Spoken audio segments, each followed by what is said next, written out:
Online voter card apply করে থাকলে তার স্ট্যাটাস কীভাবে চেক করতে হয় চলুন দেখে নিই। প্রথমে এই যে অ্যাপটি দেখছেন ভোটার হেল্পলাইন, এটা হলো গভর্নমেন্টের নিজস্ব অ্যাপ। তো এই অ্যাপটি ডাউনলোড করে নিন এবং অ্যাপটিকে ওপেন করে নিই।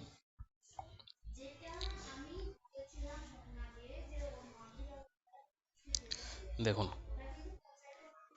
প্রথমে লগ ইন করতে হবে অ্যাপটিতে। তো প্রথমে এখানে আপনার মোবাইল নাম্বারটা দিয়ে দিন,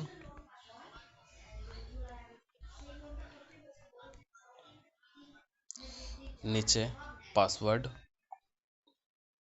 পাসওয়ার্ডটা দিয়ে দিন। দেখুন ফোন নাম্বার আর পাসওয়ার্ডটা দেওয়া হয়ে গেলে নিচে সেন্ড ওটিপি,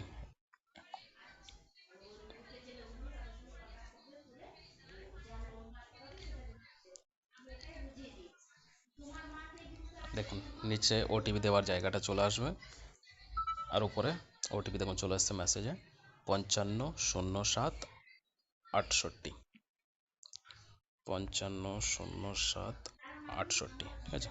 ওটিপিটা দিয়ে লগ ইন নাও।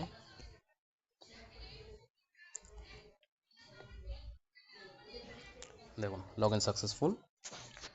তারপর সর্বপ্রথম ভোটার রেজিস্ট্রেশন এই অপশানটা যেতে হবে। দেখুন সবার উপরে যে সার্চ বারটা রয়েছে এটা হলো ট্র্যাক অফ ইয়োর স্ট্যাটাস, এটাতে চলে যান। এই পেজটা ওপেন হয়ে যাবে। উপরে দেখুন এন্টার রেফারেন্স আইডি। তো ভোটার অ্যাপ্লাই করার পরে সবার লাস্টে যে ভোটার রেফারেন্স নাম্বারটা দেয় সেই নাম্বারটা এখানে দিয়ে দিন। আমি দিয়ে দিই S25085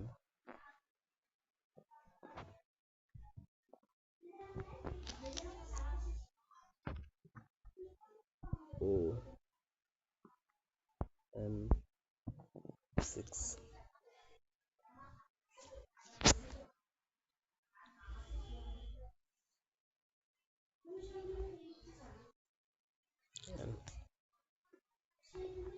2211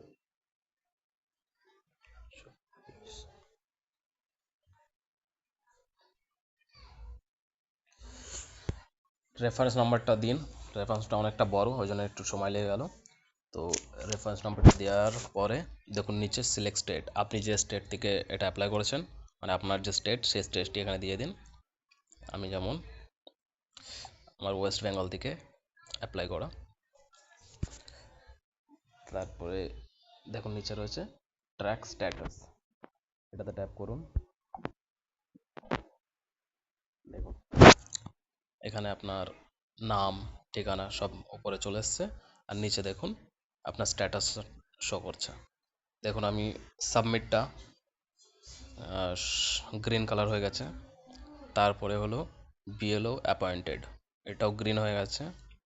তারপরে ফিল্ড ভেরিফিকেশান, এটাও সাকসেসফুল। এখন লাস্ট অপশনটা দেখুন, সেটা এখনও পেন্ডিংয়ে রয়েছে, যেটা লাস্ট স্টেজ, এটা এখনও অ্যাপ্রুভ হয়নি। এটা যেই অ্যাকসেপ্ট হয়ে যাবে এটাও গ্রিন হয়ে যাবে আর আপনার voter card post office through আপনার বাড়ি ডেলিভার হয়ে যাবে। তো এইভাবে স্ট্যাটাস খুব সহজেই চেক করে নিতে পারবেন। তো ভালো থাকবেন, বাই।